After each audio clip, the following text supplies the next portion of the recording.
Querida Nadia, muchas gracias nuevamente por aceptar esta invitación. Voy a cederte los micrófonos para que nos platiques sobre este tema tan interesante. Pues muy buenas tardes a todos y a todas y a todes, ¿verdad? Estoy muy contenta nuevamente de estar aquí con ustedes en esta plataforma tan importante y con tanta proyección, porque sé que pues es el vehículo para llegar a tantas personas, ustedes como docentes y evidentemente así sucesivamente hacia sus alumnos, padres y madres de familia. Así es que me parece que es una cosa, efecto bola de nieve que me parece fundamental. Y bueno, el tema del día de hoy es el consentimiento informado, que se escucha, o no el consentimiento informado, el consenso entre las personas, o poder expresar lo que necesito, lo que quiero, lo que deseo en ciertos momentos. Y en el ámbito de lo sexual, esto es fundamental. ¿Hasta dónde decir sí? ¿Hasta dónde decir no? ¿Qué tanta conciencia tengo para poder decir que sí, para poder decir que no? Y yo, como, digamos, receptora de ese sí y de ese no, ¿hasta dónde me corresponde eh, respetar esa decisión? Aquí es muy importante, primero que nada, hablar de los deseos. O sea, las personas en general, todos los seres humanos, tenemos deseos. ¿Qué es esto? Pues es una manifestación de voluntad de algo que nos gusta, que nos agrada, que nos genera placer, o también hay personas, ¿verdad? ¿Por qué no? Que deciden por algo que les genera displacer. Ahí hay un tema polémico, habría que cuestionar qué tanto es condicionado por esta sociedad o por una situación traumática, pero bueno, también hay personas, por ejemplo, la gente que le gusta y siente placer a través del dolor, que bueno, es un tema ahí polémico, no voy a entrar ahorita, pero también existe. Pero en general las personas tenemos deseo y voluntad por acercarnos a actividades que nos generan placer. Y en el ámbito de lo sexual, pues es evidente. Tenemos este deseo por acercarnos a ciertas prácticas, y en el mundo de las prácticas y de los digamos placeres, pues hay una gran diversidad, tanta diversidad como personas habemos en el mundo. Entonces imagínate cuántas cosas nos gustan en el sentido de, por ejemplo, a lo mejor a mí me gusta escuchar cierto tipo de música que me genera placer, a lo mejor a otras personas ese tipo de música les genera un displacer tremendo. Entonces es muy relativo y es diverso y es bastante amplio. El problema ha sido que a lo largo de la historia de la humanidad y de la educación de la sexualidad nos han enseñado que ciertas pautas son más placenteras que otras. Es decir, nos han dicho, por ejemplo, que tener a lo mejor una cena romántica acompañada de música de violines y una cena deliciosa con fettuccini, ravioles y un vino tinto es lo más top del romanticismo y del eros en el mundo. Y la verdad es que pues eso va a depender mucho, insisto, de los gustos de cada una de las personas. Eso hasta ahorita pues es, digamos, entendible, ¿no? Que hay diferencias, que cada una de las personas tenemos gustos diferentes y que en el ámbito de lo sexual y de lo erótico eso también se ve reflejado. El problema, insisto, es como estas voces dictatoriales que nos indican qué es lo que se debe de ver como algo positivo, como algo placentero. Y en el mundo de la sexualidad aquí no van a faltar ese tipo de voces que dictan lo que se supone que debe de ser.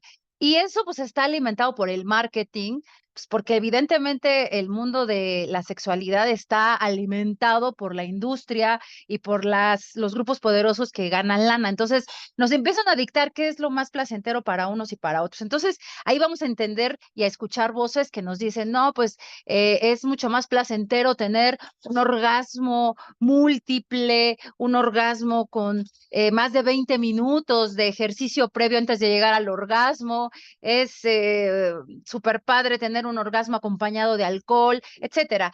Y el problema de homologar o de tener estos consensos apoyados socialmente es que nos generan presiones.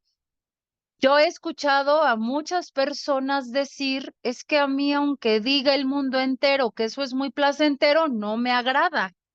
Y podremos entender eso en situaciones muy puntuales como, pues a mí no me gusta ponerme lencería, por ejemplo, ¿no? Pero ¿qué hay de las personas, por ejemplo, que no les gusta besar? de lengüita, como todo el mundo entiende, ¿no? Uno podrá decir, ay, pues ¿cómo? ¿Cómo vas a tener una práctica erótica, sensual y placentera sin besar? Pues es que sí, habemos y hay y existen personas que, por ejemplo, les gusta tener un contacto afectivo sin tener un contacto a través de su boca. A lo mejor les gusta tener una experiencia a través de, sí, un contacto sensorial, pero a través de su cuerpo y no desean tener un contacto a través de la boca. Y el problema de estas diferencias poco, digamos, pues poco comunes es que empiezan a ser vistas con estigma, es decir, con señalamientos y a decir es que eso está mal, eso no es normal, ¿cómo es posible que a ti no te gusten ese tipo de prácticas? ¿Cómo es posible que...? Y bueno, hasta ahorita creo que, espero estar siendo clara, el problema de este tipo de cosas es que las vamos institucionalizando, las vamos haciendo obligatorias y las vamos generando como una situación que debe de ser plácida y que debe de ser aceptada por todos y por todas. Y la onda es que no es así. En este ejemplo que les pongo, por ejemplo, de los besos, les voy a poner un clarísimo ejemplo que a veces los padres o los adultos, madres o padres, somos muy responsables de estar promoviendo situaciones de malestar, específicamente en las infancias, y que promovemos prácticas que para los peques, en este caso las infancias, no son tan deseables. Y a veces en el deber ser, por ejemplo, del saludo, promovemos que los niños y las niñas tengan que de manera obligada saludar de beso a los adultos con los que tienen contacto. Y entonces, ¿qué pasa? Un menor te dice, ¿sabes qué? Es que no quiero saludar, ni siquiera te lo dice, se le ve su carita de desagrado. Y entonces, ¿qué pasa? En este deber ser, en este protocolo, decimos, pues es que necesitas saludar porque es más importante ser educado y educada que saber respetar tus deseos. Y entonces, ¿qué sucede? Muchas veces estamos, no digo que en todos los casos sea así, pero muchas veces estamos promoviendo en esas actitudes incluso la normalización de que los niños tienen que ser obligados a hacer cosas que no les satisfacen y que no desean, y que incluso puede ser el preámbulo de una, ¿cómo decirlo? Como de una complicidad indirecta hacia un abuso sexual. Entonces, tenemos que ser muy cuidadosos. Lo primero que tenemos que saber es que estos deseos, por más poco comunes, tienen que ser respetados. Las personas tienen derecho a no ser parte de estos gustos comunes, habituales, aceptados socialmente, que por más aplauso desde la ciencia, desde el marketing, desde este, digamos, los escaparates de aceptación social puedan ser vistos como algo deseado y el, como dicen ahora, top, pues las personas tienen derecho a decir que no. Y en el mundo de la sexualidad es muy importante que se aprenda a respetar. A mí siempre me ha sacado de onda muchos discursos de parte de algunos educadores, educadoras sexuales, sexólogos, sexólogas, colegas, que cuando hacen conferencias hablan de, por ejemplo, las prácticas más eróticas para disfrutar de una tarde lluviosa con tu pareja y entonces empiezan a dar, te digo, recetas de cocina y yo pienso cuántas de las personas verdaderamente se ajustan a esas indicaciones y cuántas de las personas, no solamente no es que no se ajusten en una cuestión de deseo, sino además, cuántas de esas personas simplemente por voluntad no quieren, pero también no pueden porque su cuerpo no se los permite. Por ejemplo, cuando es que, no sé, un aroma o compra un masajito o una música de tal estilo, porque son de las especificaciones que te van a dar mayores atribuciones sexuales y van a incrementar tu potencial erótico. Y hay personas que ni siquiera, por ejemplo, algo tan sencillo de entender o de pensar es como, pues a lo mejor no tienen en las mejores condiciones su sentido del tacto, su sentido del gusto, su sentido del oído, su sentido del olfato, y tú le estás indicando una normalidad que esa persona no se encuentra en las condiciones para entrar a esa normalidad que tú marcas como la tendencia top para vivir una sexualidad. Y eso es una presión social que no logramos entender qué tanto afecta a las personas que no entran dentro de esa parte de la curva en donde vemos las cosas normales y esperadas y aceptadas socialmente. Entonces, esto genera ciertos condicionamientos que las personas nos sentimos obligadas en muchas condiciones a aceptar. Ahí les va otro ejemplo de cómo esto puede afectar la vivencia de una sexualidad sana y libre de violencia. Imagínate una persona que ha tenido un contacto erótico, vamos a pensar en una adolescente, una mujer adolescente, que ha tenido un contacto erótico con un muchacho que le gusta o una muchacha que le gusta y que a lo largo de los meses han tenido ciertos contactos y esta muchacha o esta persona no se siente del todo cómoda con estos contactos. En algunos momentos sí, en algunos momentos no. Digamos que han llegado a la primera base para los que no entiendan este lenguaje o estas palabras, pues que no han tenido a lo mejor un coito, pero pues que han tenido, digamos, besos, toqueteos, manoseos, ¿no? Y la personita en cuestión a la que me estoy refiriendo no se ha sentido del todo cómoda, pero no ha tenido la posibilidad de externarlo por vergüenza, por no ser vista como rara, anticuada. Pues, ¿cómo es posible si el chavo sí te gusta o la persona sí te gusta, pero no estás completamente segura? ¿Hay algo a ti que no te vibra, como decimos, no te late? Te sientes toda babeada, te sientes incluso hasta de repente que algún contacto te suena o te parece un poco tosco, ¿no? Y entonces en una de esos momentos álgidos de intensa pasión, dices no. Y entonces la situación se pone tensa. La otra persona te dice, ¿cómo que no? Pues si ya llevamos meses toqueteándonos, se supone que ya, ¿no? O sea, que tenemos que pasar al siguiente nivel de intensidad. Y aquí la pregunta que yo te hago es, ¿esta persona tiene derecho a decir que no, aunque hayan pasado meses que ya dijo que sí? En el sentido no propio de la palabra, sino en los comportamientos. Yo te lo pregunto, ¿no? ¿Tiene esta persona derecho a decir que no se siente cómoda con el contacto? Pues sí.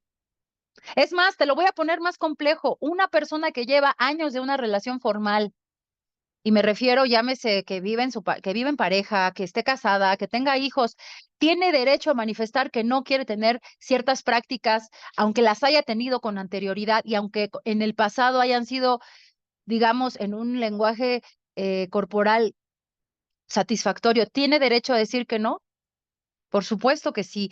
Es decir, aquí las cosas se vuelven un poco complicadas porque la presión social es tanta que no solamente es un tema de que el otro te obligue o te genere una actitud que te genere una presión, sino por eso empecé hablando de estos temas más sociales, ¿no?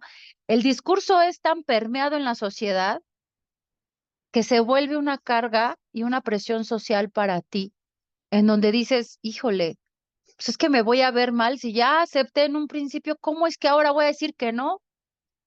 Si se supone que como ya lo hice en un momento, ahora tengo que aceptar y no solamente aceptar, sino ir al siguiente nivel. Pero ¿cómo es posible que diga que no si estoy casada? ¿Cómo es posible que diga que no si llevamos una relación formal y durante mucho tiempo no es que me haya gustado, ¿sabes? A veces por vergüenza, por pena, por el deber ser, por esta presión social, entre comillas, dije que sí con mi cuerpo, pero internamente yo sabía que no me estaba gustando. Entonces, son consideraciones que son muy importantes de respetar y de, justo como el título de la charla, hasta dónde saber decir que sí o hasta dónde poder respetar ese sí y hasta dónde poder respetar ese no. Eso va a ser muy relativo y va a depender mucho de la historia de esa relación, pero también del contexto que se esté viviendo. Existen muchas variables en donde también puede variar este consentimiento. ¿En qué sentido? Vamos a poner el ejemplo del alcohol y de las drogas o de sustancias que afectan y alteran la conciencia. ¿Qué tanto una persona, llámese una persona adulta, con toda la plenitud y facultad legal para poder decidir bajo los efectos de alguna de estas sustancias, ese sí tiene que ser, o ese no, tendría que ser o no respetado, aunque la muestra haya sido de apertura o de entrega, digamos, en una práctica sexual? ¿Hasta dónde tú, que eres una persona que no está bajo los influjos de esas drogas o de ese alcohol, tiene el derecho de propasarse con una persona que está bajo los influjos del alcohol y de las drogas y que no está en total facultad de su conciencia para que aunque esa decisión aparentemente sea un sí, ya sea con el cuerpo o con la palabra, verdaderamente te está indicando que esa persona está en total facultad para tomar esa decisión. Y tú como una persona que no está dentro de esa situación, estás ejerciendo ese poder que te da el no estar bajo los influjos y abusar de esa condición. Esos son temas de ética, tienen que ver con que, a ver, a lo mejor la persona te está diciendo, y estos temas han sido discusiones legales a lo largo de la historia. Hay casos emblemáticos en el mundo en donde ha habido juicios larguísimos que han tenido que estar charlando durante mucho tiempo porque justamente se ha tenido que determinar en estas condiciones tan complicadas si la persona tenía derecho, la que digamos es afectada por, no sé, a lo mejor un abuso, un acoso, una violación, si tenía o no derecho a ser preservada su integridad física a pesar de estar bajo los influjos de alguna droga. Y la respuesta es sí, siempre sí. El derecho a ser respetada, a ser respetada en tu integridad física y en todas tus condiciones humanas, principalmente tu dignidad, tiene que ser completamente resguardada a pesar de las condiciones en las que te encuentres. Y esto está incluso respaldado por todo el discurso de derechos humanos, por todo el discurso del respeto a la persona, en sus condiciones legales, en sus condiciones biológicas, éticas, filosóficas.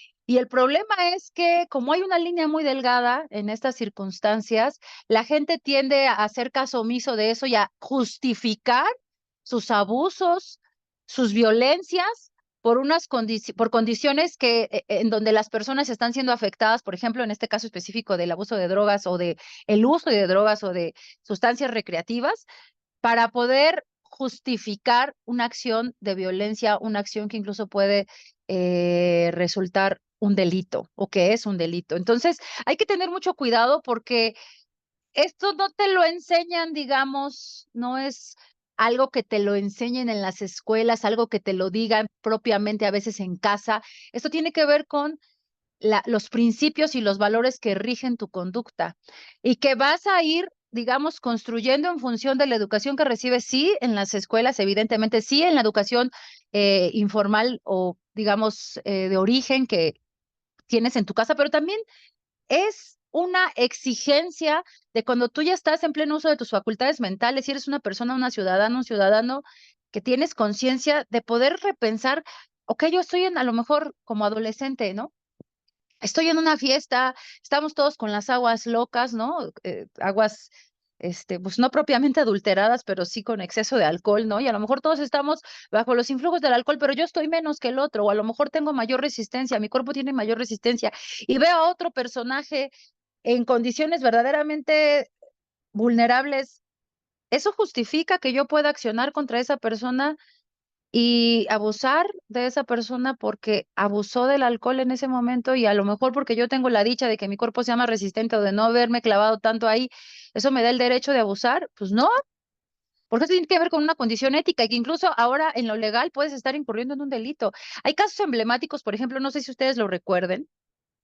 Bueno, yo recuerdo mucho este caso por lo masivo que se hizo y por lo, ¿cómo se dice? Bueno, pues que se compartió en muchos lados, por lo viral que se volvió en su momento.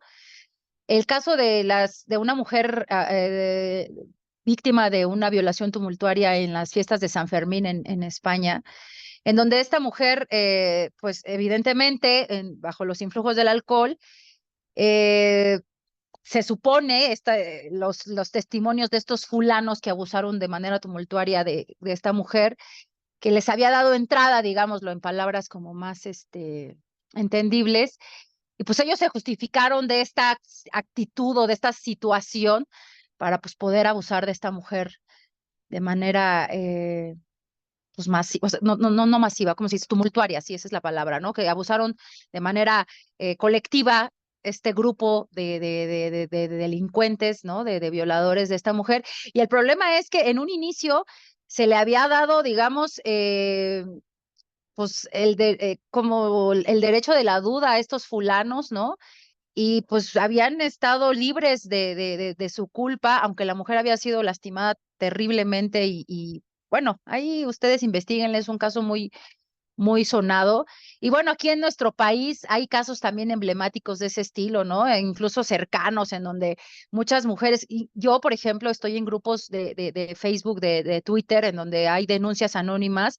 Y es bien común, ¿eh? Que en fiestas de personajes donde llevan tiempo de conocerse, relaciones de amistad, entrecomillada, donde hay incluso vínculos laborales de mucho tiempo, después de una noche de copas, como dicen, ¿no? De excesos, pues hubo una violación y muchas veces la persona en cuestión, la persona que ha sido abusada, por muchas condiciones, por vergüenza, por no ser corrida del lugar de trabajo, porque quizá la persona que abusó de ella tiene una relación jerárquica contra los otros y las otras, pues no se atrevió a decirlo por temor a ser corrida, por temor a ser señalada, en fin, incluso por temor a ser cuestionada en sus, digamos, en sus condiciones morales, ¿no? Y lo pongo otra vez entrecomillado por haber bebido de más y qué tanto se merecía o qué tanto se justificaba esa acción. La verdad es que no debe de ser justificado bajo ninguna circunstancia. O sea, al contrario, una persona en esas condiciones, si tuviéramos una educación sexual con principios éticos, esa persona debe de ser resguardada, debe de ser cuidada. Es más, de entrada, tendríamos que tener cuidado de no tener ese tipo de excesos para no caer en ese tipo de prácticas que lastiman la dignidad de las personas y que lastiman la integridad de las personas. Entonces, es un tema muy delicado y es un tema muy importante que se tiene que platicar desde que somos niños, ¿no? Es más, no se tiene que platicar solamente, se tiene que ejemplificar. Hace rato di un ejemplo. Si tu hijo, tu hija, tu persona favorita, que es parte de las infancias, no quiere saludar, no quiere, no solamente porque le obligues a saludar de besos, sino simplemente no quiere mirar a un personaje, no quiere convivir con un personaje, tienes que ser respetado, pero no solamente tiene que ser respetada esa personita, sino tiene que ser escuchada por qué razón no quiere convivir con ese otro personaje, ¿no? Le cae mal, ya le hizo alguna actitud que no le pareció y que incluso puede ser riesgosa, peligrosa, incluso puede ser la bandera roja de que puede ser una persona que está siendo ya víctima de un abuso, puede ser en el futuro víctima de un abuso. Tenemos que aprender a respetar que la diferencia se manifiesta en deseos, se manifiesta en el ejercicio de estos deseos, no solamente en función del placer, sino también de lo erótico, ¿no? Y lo erótico me refiero, sí, ya en un contacto de piel a piel, que en el caso de los niños y de las infancias o niñas, se manifiesta a través de no tener contacto ni siquiera a veces visual, ¿no?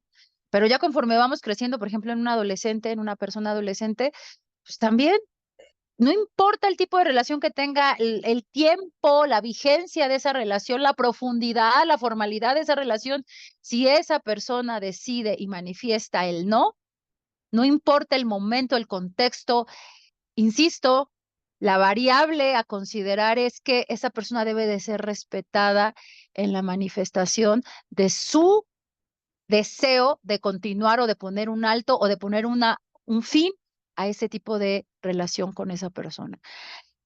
No sé, Claudia, si tú tengas alguna pregunta que quisieras hacerme, si quieras profundizar, si estoy siendo clara, porque de repente cuando uno habla a diestra y siniestra, no sabe si está siendo clara en sus palabras. Quisiera tener alguna retroalimentación. ¿Qué opinas? ¿Qué piensas?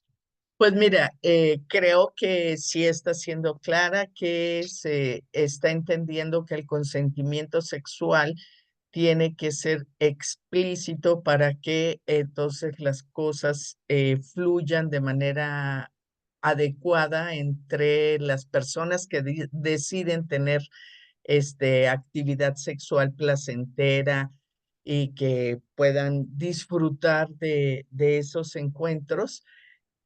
Lo primordial es que estén de acuerdo quienes participan de ello y que puedan tomar esa decisión. Ya has hecho ahí una relevante información sobre que no se vale si alguien está intoxicado, intoxicada, eh, asumir que está de acuerdo, aunque esté dando respuesta a besos, caricias, porque su condición de intoxicación no le permite tener conciencia y no es adecuado abusar en esas circunstancias. Y permíteme, al margen de este comentario, discúlpame que te interrumpa nada más, ahorita quizá no lo dije, pero me gustaría profundizar más al respecto, no solamente en una condición de sustancias, digo, la puse porque es, digamos, de las cosas más sonadas, pero cualquier condición que jerárquicamente ponga en desventaja a esa persona,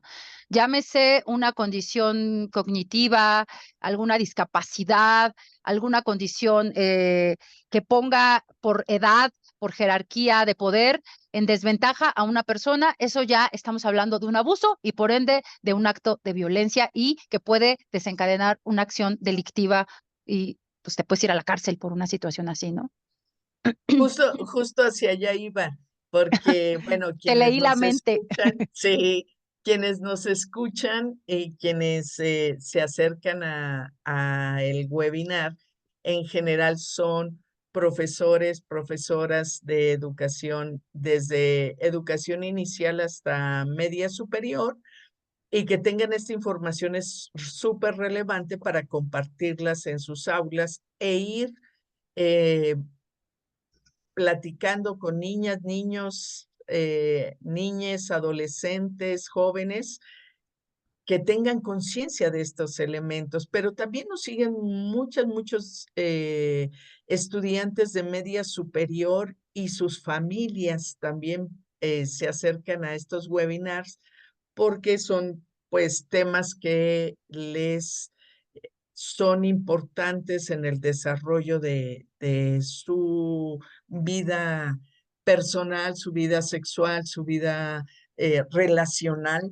Y creo que este tema en particular es muy importante tenerlo en claro. Y justo la pregunta era, ¿jóvenes menores de edad pueden dar consentimiento a tener relaciones sexuales a adultas o adultos? Ese es un tema súper polémico que incluso ahora hay todos unos grupos que ay, tienen hasta un nombre que yo nada más de la versión hasta se me olvida, ¿no? Que defienden justamente el derecho a decidir de los de niños, niñas, de personitas de las infancias y de de la adolescencia, en donde dicen, pues es que si ellos dijeron que sí, ¿por qué no? Ellos tienen derecho ¿cómo se dice? A decidir sobre su propio cuerpo. Hay que tener en cuenta lo que dije. Si hay una diferencia de jerarquía que asuma que un otro puede tener poder sobre ese que es menor de edad, que tiene alguna vulnerabilidad en cuanto al contexto social, en cuanto a alguna discapacidad, que esté bajo los influjos de alguna sustancia que ponga variabilidad en su nivel de conciencia, que esté bajo incluso una situación estresante, que pueda disminuir su capacidad de respuesta y su capacidad de decisión, estamos ante la situación de un abuso.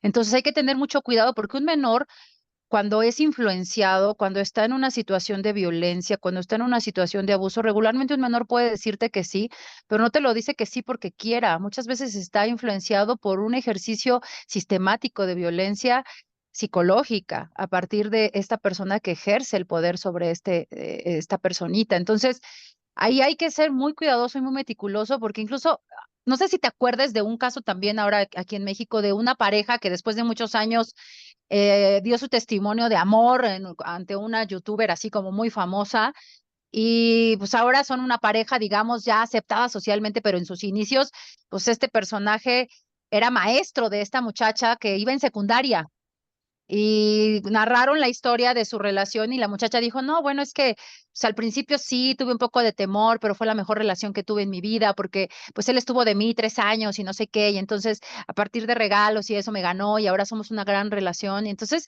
de repente viene este proceso de crítica de, ¿realmente fue una decisión pensada por esta mujercita que iba en primero, segundo de secundaria contra su maestro que tenía por lo menos 30 años, ¿no? Y que ahora le dobletea la edad y que claro, ahora la mujer es una mujer adulta y que está en una relación, digamos, ya consensuada, pero ¿qué tanto en el momento que inició esa relación no fue una relación de abuso? Entonces, ahí se hizo toda una polémica, incluso la persona que tiene muchos seguidores, que fue la que entrevistó, ahora están de moda los podcasts, ¿no? Entrevistó a esta pareja, pues se le fueron encima todas las voces. No sé si tú escuchaste este caso, y fue una polémica porque qué tanto este tipo de discursos está tolerando y normalizando este tipo de relaciones, que si bien en este caso, pues fue o sea, y lo pongo de verdad con mucho cuidado, entre comillas, una historia de éxito, porque habría que hacer una investigación real, ¿no? Pero bueno, digamos, ¿qué tanto estas historias pueden estar hoy justificando este tipo de abusos, este tipo de relaciones asimétricas que inminentemente están hablando de una jerarquía de poder que nos lleva a una práctica de violencia? Entonces, tenemos que ser muy cuidadosos y cuidadosas, trabajar mucho con las infancias, hacerles ver que muchas de las cosas por las cuales ellos pueden decidir pueden estar influenciadas por el miedo, pueden estar influenciadas por la vergüenza, y que ellos necesitan sentirse en un ambiente seguro, perdón, libre de críticas, libre de estigma, para que estas personitas se puedan sentir en confianza para poder expresar algo que no les está latiendo. Por eso es tan importante la educación emocional a los menores, a las infancias. Ahorita recomiendo mucho que vayan los padres, las madres de familia con sus hijes a ver esta película maravillosa de Intensamente, y si pueden hacerlo previamente con la versión uno y después la versión 2, digamos, no está tan exhaustiva, pero creo que es un buen inicio para poder hablar de las emociones, que los niños y las niñas se sientan en confianza de expresar lo que sienten. Muchas veces los niños les da pavor equivocarse frente a los padres o a las madres porque se sienten, es el primer espacio en donde se sienten ridiculizados y estigmatizados porque se cayeron, por ejemplo. Y entonces, no solamente les dolió el golpe por el hecho del golpe mismo, sino les va a doler más el regaño, porque muchas veces los padres no tienen y las madres una educación emocional que les permita hacerle ver a sus hijos y a sus hijas que necesitan apropiarse de sus emociones, responsabilizarse de sus sensaciones y asumir que es válido expresar el dolor, que es válido expresar la molestia, que es válido expresar que no se sienten cómodos con algo. Y si tú desde ese evento aparentemente tan sencillo les empiezas a dar la apertura de que ellos platiquen de cómo se sienten, tenlo por seguro que van a ser niños y niñas, personitas pequeñitas, que van a poderse sentir en la confianza de expresarse que algo no les está latiendo, que algo no les está gustando en relación a un personaje, y que incluso puede ser uno de los vehículos más importantes de prevenir un abuso sexual, ¿eh? Sin duda, el identificar la emoción y darle respuesta con palabras a esa emoción nos va a ayudar muchísimo a tener reacciones más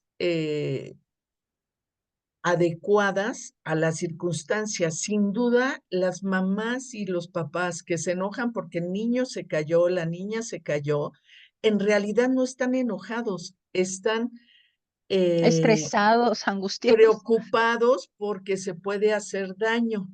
Tienen Claro, miedo a que te dañes, pero como no saben identificarlo, creen que lo que tienen que hacer es regañar y enojarse, así es. porque esta cultura mexicana ha actuado mucho en relación a las respuestas afectivas, siempre o de llanto o de enojo.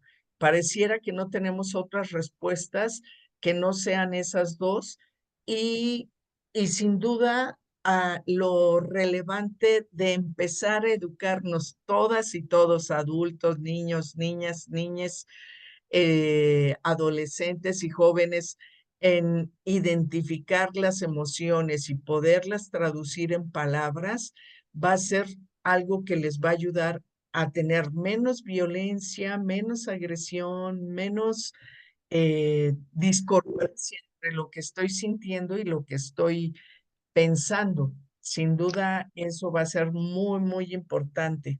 Claro, y además un ejercicio también bien interesante para las personas que se dedican a la docencia, maravilloso oficio, profesión que amo y que es determinante en el desarrollo y en el crecimiento de las personas, es validar las emociones. O sea, yo creo que los padres y las madres tienen una gran responsabilidad, también les toca, pero yo creo que el hecho de que tú como profesor o profesora tengas ahí ese puentecito que aunque el niño o la niña provenga de una familia disfuncional, tú puedes ser ese puentecito para que el niño pueda tener una apertura de confianza a alguien, una figura de confianza, que tú puedes convertirte en esa figura de confianza, en donde ese ser que a lo mejor en casa no se siente con esa libertad, tú puedes ser ese puente para la asertividad de ese menor o de esa personita, y es una maravilla porque tú como docente, como persona que se dedica a este oficio y a esta profesión maravillosa, puedes empezar a validar las emociones de estos chiquitines o de estas personitas que están en crecimiento y en desarrollo. No tienes que hacer nada. La gente a veces me pregunta, ¿y cómo se hace eso? Solo escucha, solo recibe. Solo no afirmes ni niegues con tu rostro. Escucha, recibe. Sé que seguramente algunas cosas se van a transparentar en tu rostro y en tus gesticulaciones y puedes aseverar con el otro, ay, me asusté. A ver, cuéntame más, ¿no? O sea, ¿qué le estás diciendo? Que no es malo sentir y expresar y que el otro y la otra o la otra puede decirte, ay, yo también estoy asustada, asustado, tengo miedo. Y como ya le diste un preámbulo, una apertura al decirle tú también que te asustaste o con el rostro expresarlo, pues entonces esa personita se va a poder expresar de una manera más en confianza, se va a sentir acompañada y entonces va a ser una maravilla porque puedes generar un precedente o esa única oportunidad de que esa personita, un malestar, algo extraño, algo que le vibre raro, como decimos las personas que nos encantan las energías, ¿no? Que te diga, es que a mí no me vibró esa persona. Ah, ¿qué está pasando, caramba?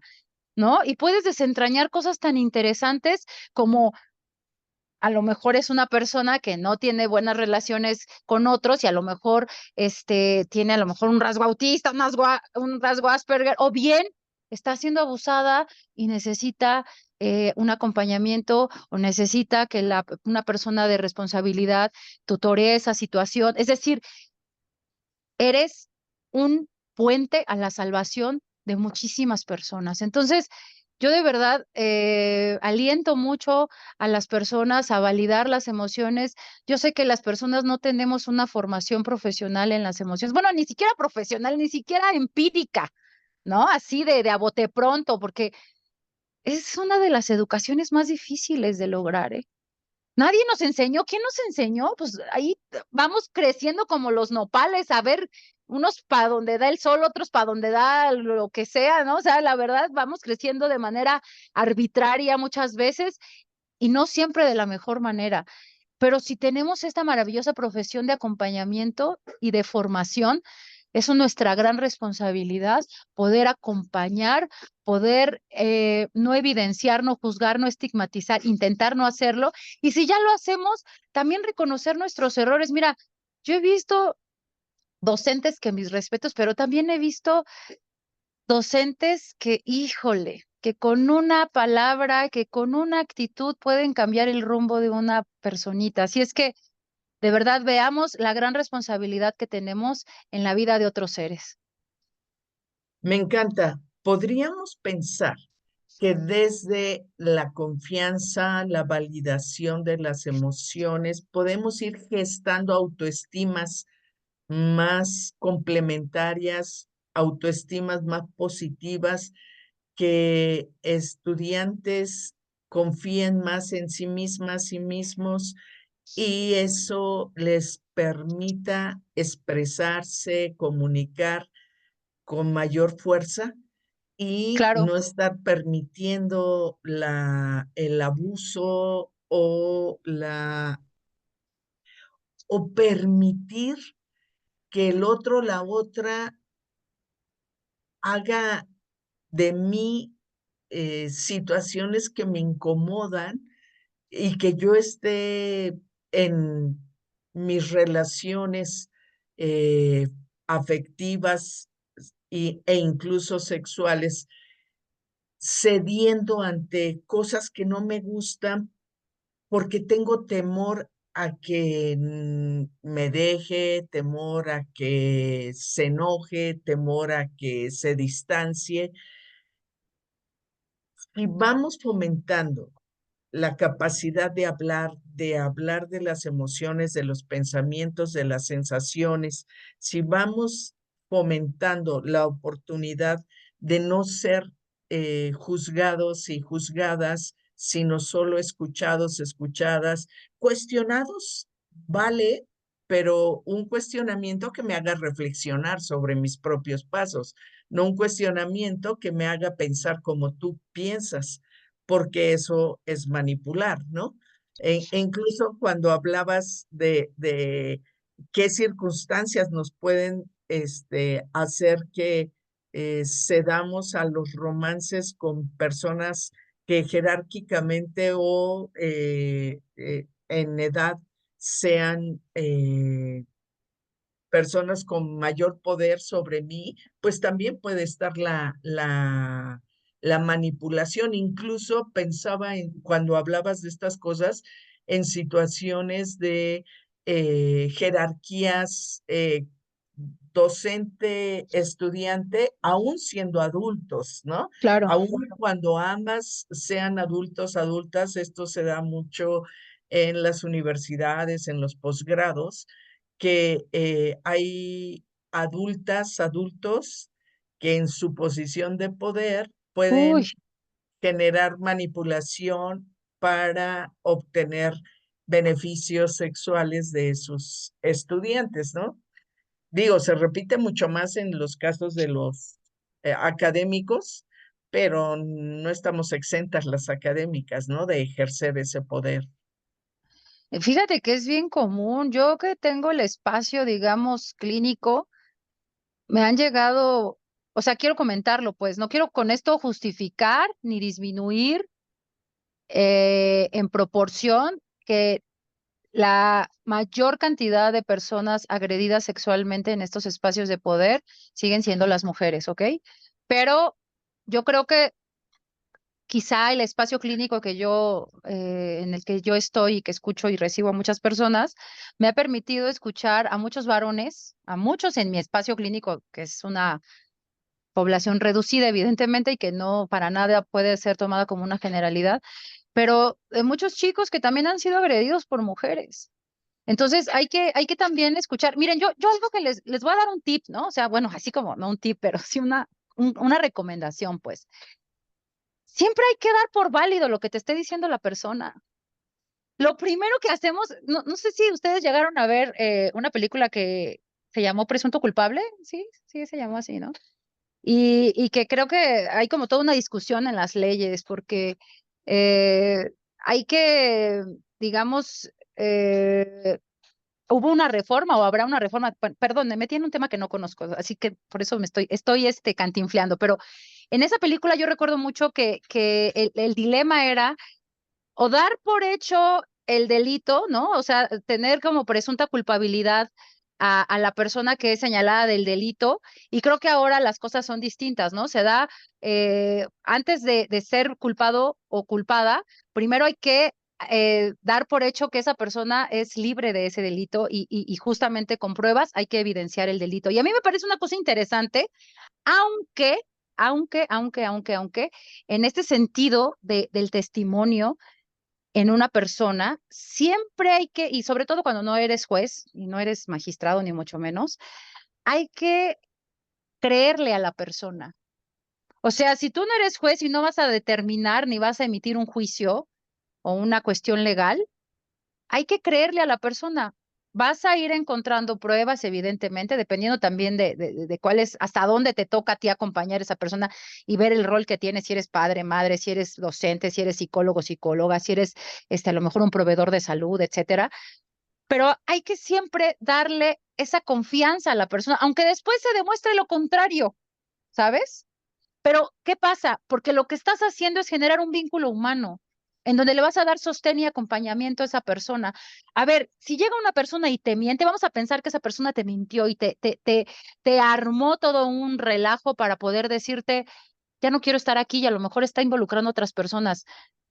pues el ejercicio profesional sería, a ver, ¿y por qué está mintiendo? Antes de decirle, estás mintiendo es, ok, acepto, lo valido, y ya después quizá entro, insisto, dependiendo del rol que juegues con esa persona o la relación que tengas con esa persona, juego a mirar, bueno, juego en el sentido de descubrir y de estar como detective cachando las pruebas de qué está pasando, pero antes que nada es como primero mirar a la persona de manera integral y decir, a ver, este sujeto, esta persona está diciendo estas cosas, por algo las está diciendo, y yo no tengo derecho a opinar lo contrario.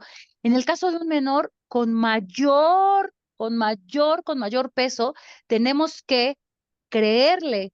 Y muchas veces sí es verdad que los niños pueden mentir, pero ¿qué crees? Se han investigado casos y se han acompañado testimoniales de menores y el 90% de los testimonios de niños, niñas y adolescentes son verdad, más del 90%. Es más, me atrevería a pensar que estamos rayando en el 100%. Entonces, aguas, porque yo he escuchado a muchas personas, no, es que le gusta mentir, es que es un niño mentiroso, es que le gusta llamar la atención y por eso le está echando la culpa a su tío que lo acosa y que lo abruma. A ver, de entrada, siempre créele.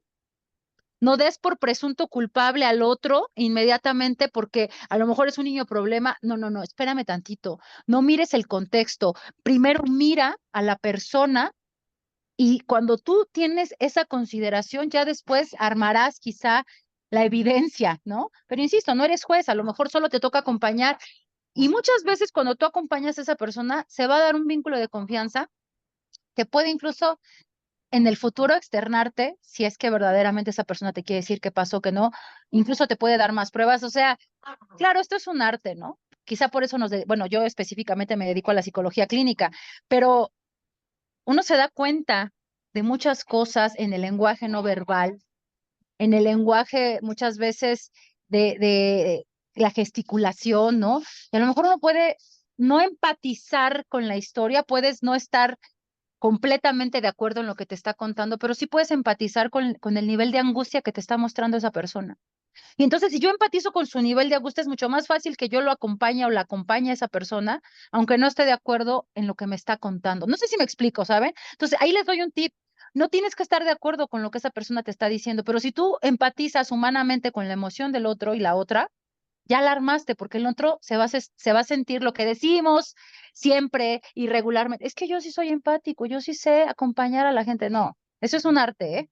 Y se requiere de disciplina y se requiere de práctica. Entonces, maestros, maestras, padres, madres de familia, quieren tener un vínculo profundo con la otra, con el otro, con la otra. Entonces, sientan a la persona, reciban a la persona y ya después armen quizá la evidencia, pero este primer contacto te va a permitir validar, te va a permitir acompañar, te va a permitir sostener y te va a permitir también descubrir muchas cosas que probablemente te van a ayudar a ti, según el rol que estés jugando, para poder ayudar a ese otro ser que quizá está necesitando de ti. Y una cosa importante, al principio de la plática hablé sobre el consentimiento informado. Quizá me equivoqué a propósito, lo voy a decir por qué, porque en esta jerarquía de roles, existe este documento que incluso tiene carácter legal. Este documento es una simple aseveración, permiso, constancia de hechos, eh, nivel de conciencia, digamos, ante alguna prestación de algún servicio o frente a alguna relación laboral, profesional, etc., etc., en donde se deja por escrito y se deja sentado que hubo un intercambio de información, que hubo un intercambio de, a lo mejor, no sé, consejería, de algún método anticonceptivo, en el caso de si eres prestador de servicios de salud sexual, si eres docente, en alguna información dada a los padres, madres de familia, a los adolescentes, infancias y demás. Pero ojo, cuando hablamos de consenso, cuando hablamos de consentimiento, incluso un documento legal de esta magnitud puede ser puesto en tela de juicio si el otro cambia de opinión. No sé si, o sea, a ver, pongo un ejemplo, es mucho más fácil entender así. Yo como adolescente llegué a una consejería con el orientador de la secundaria. Y este orientador, para poder resguardarse legalmente, para darme información sobre mi sexualidad, me da un documento en donde se explica de manera breve y detallada que me está dando información sobre cómo hacer uso correcto del condón. ¿Estamos de acuerdo en eso? Entonces, el menor, por esta relación jerárquica de poder, tiene que firmar este consentimiento junto con una firma del padre o tutor o tutora o madre para que este personaje, en este caso el docente o el orientador, no tenga implicaciones legales más adelante. ¿Vamos bien hasta aquí? ¿Estoy siendo clara con eso? Ok, entonces esta es una manera de que tú como docente te resguardes. Pero ojo, si después de este consentimiento informado, el menor o la persona en cuestión alega violencia de tu parte, ese consentimiento pierde validez. Sí te puede ayudar, claro, ¿no? O sea, digamos que si tú puedes estar siendo acusado de manera equivocada o intencionada o malintencionada, te puede ayudar y te puede resguardar, claro. Pero ¿qué crees? La palabra siempre será más importante que este documento legal y la evidencia. Entonces, supongamos que tú como orientador te resguardas en este consentimiento informado y lo haces así. Yo he tenido casos en donde estas personas se justifican, se resguardan ante estos documentos y son acosadores.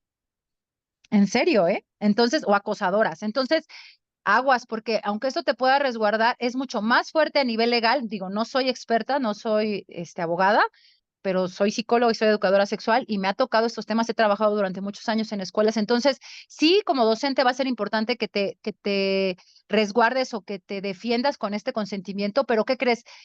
Siempre condúcete con ética y siempre estos consentimientos informados tienes que estarlos validando cada determinado tiempo, porque también tienen vigencia. Entonces, por favor, porque es muy delicado el tema del abuso sexual, el tema del consentimiento. Por favor, siempre es importante que te hagas acompañar de un testigo ocular, de un testigo auditivo cuando estés dando estas informaciones, cuando estés frente a los padres. No te quedes solo con un menor, con una menor, porque eso también puede ser un golpe bajo para ti y eso ha sucedido en muchos espacios. Este quizá es un tema para otro webinar, porque me ha tocado muchísimos docentes que también han sido lastimados con este tipo de señalamientos y hay otros que se han resguardado y se han defendido incluso legalmente con este tipo de consentimientos. Entonces es un hilo muy delgadito y es muy polémico que tenemos que tener mucho cuidado, tanto para no ser afectados como también para no afectar a los otros y a las otras.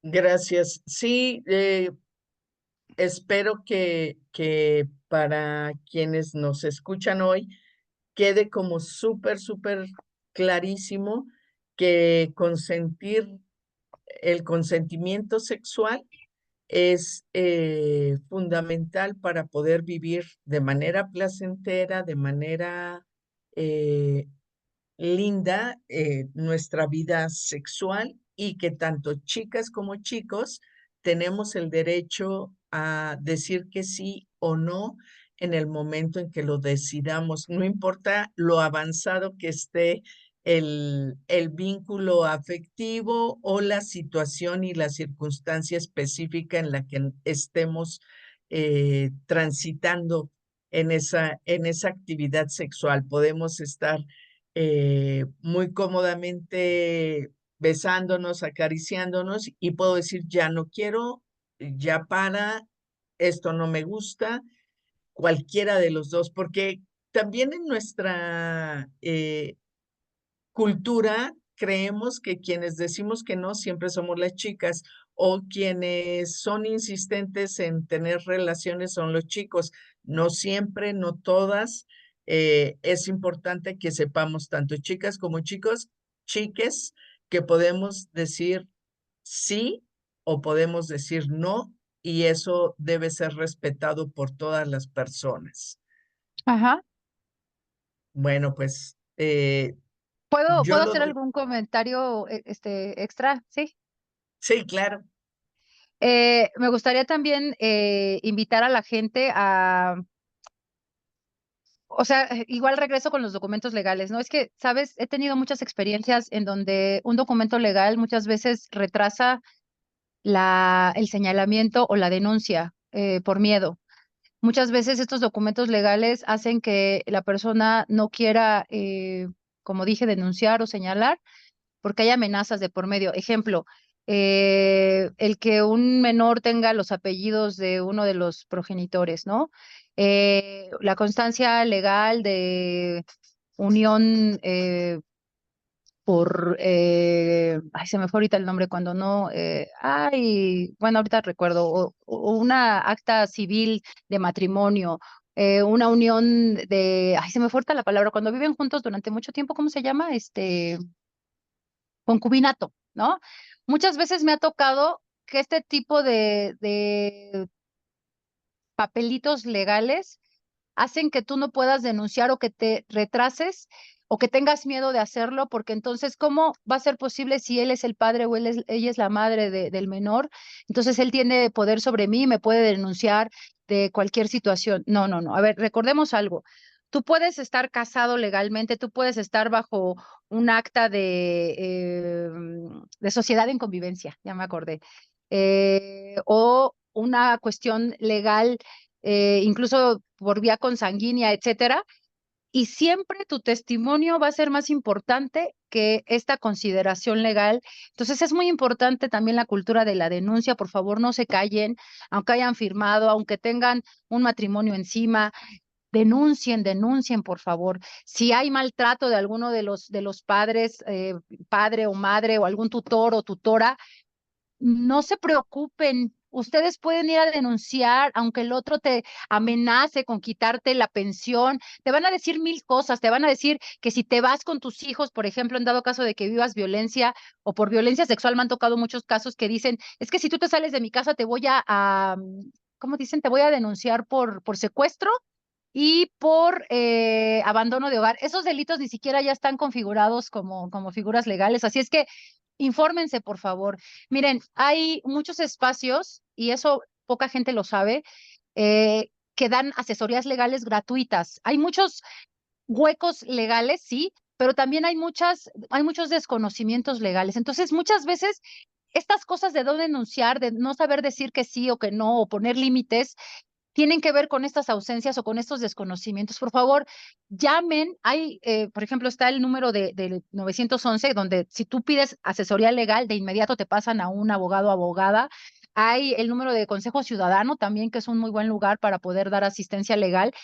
Por favor, llamen, vayan, asistan, ya no necesitan acudir personalmente. Hoy hay asistencias en línea, asistencias vías telefónicas, porque yo he visto que muchas veces se retrasan, incluso se anulan las posibilidades de denuncia y de señalamientos ante actos de abuso, de autoridad, de violencia, incluso de violación, por ese tipo de cosas. Por favor, háganlo, porque de verdad que hay muchas instancias que nos pueden apoyar, aunque haya vínculos legales consanguíneos que se supone validan o justifican al agresor o a la agresora.